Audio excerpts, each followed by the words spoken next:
I want to tell you about this trip I had to take to New York. I had to go up there and help one of them there talk show hosts, pick up his ratings.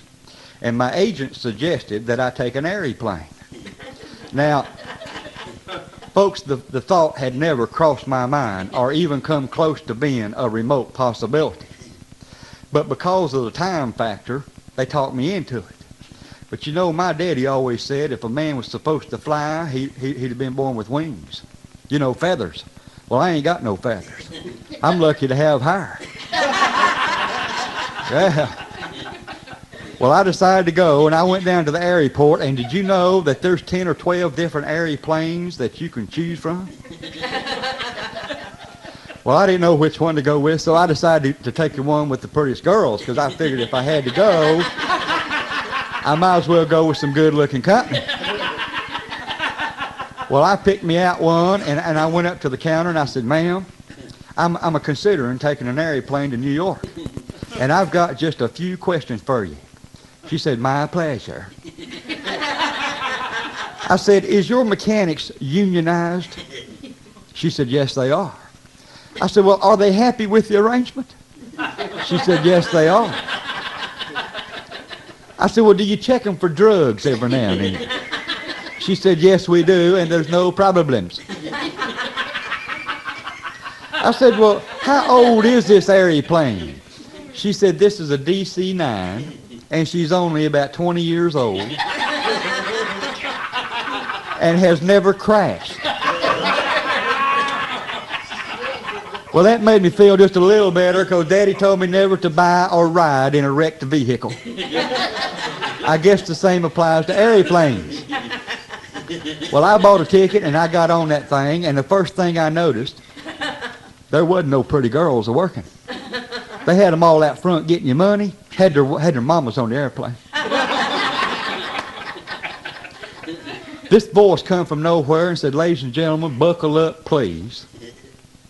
We're fixing to taxi out to the runway. Well, they never said nothing about no taxi. Probably going to have to give them a tip, too. They told us to please notice the stewardess in our section. Well, I couldn't help but notice, and they said I had to. This woman's girdle was so tight she couldn't swallow. She held up this seatbelt and showed us how to buckle it. And then she held up this little mask with a little short hose on it. And she said that was for oxygen. Now, I reckon you and the person that's sitting beside you is supposed to take turns of blowing in the hose.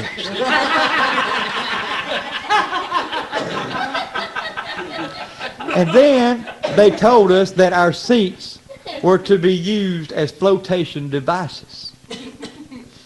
Now, that bothered me. Because from Tennessee to New York, there ain't no ocean.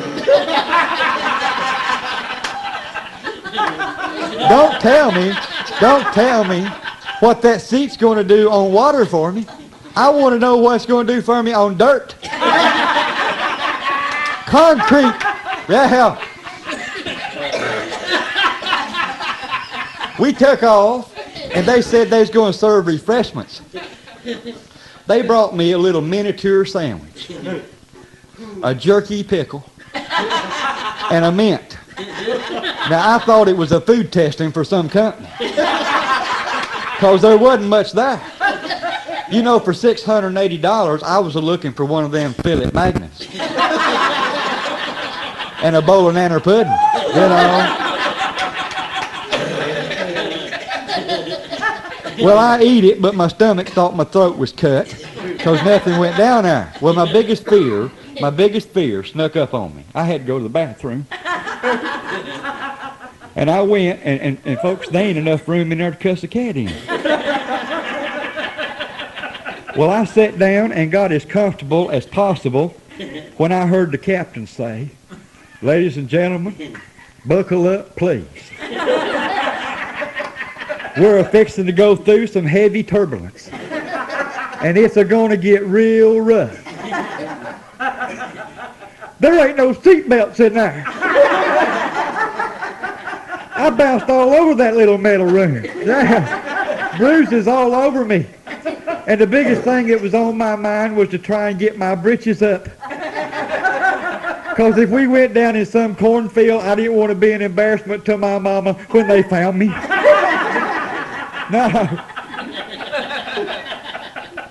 Well, I got back to the seat after it calmed down, and the fella sitting beside of me said he seen some smoke coming from an engine.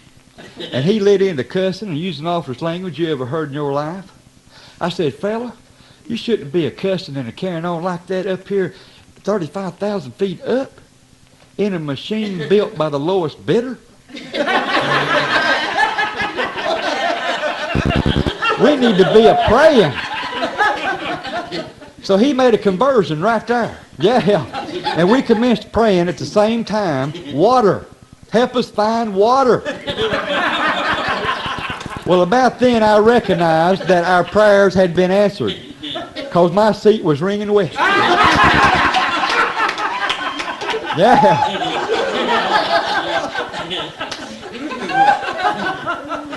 Well, we landed, and the pilot said to remain seated while we taxied to the terminal.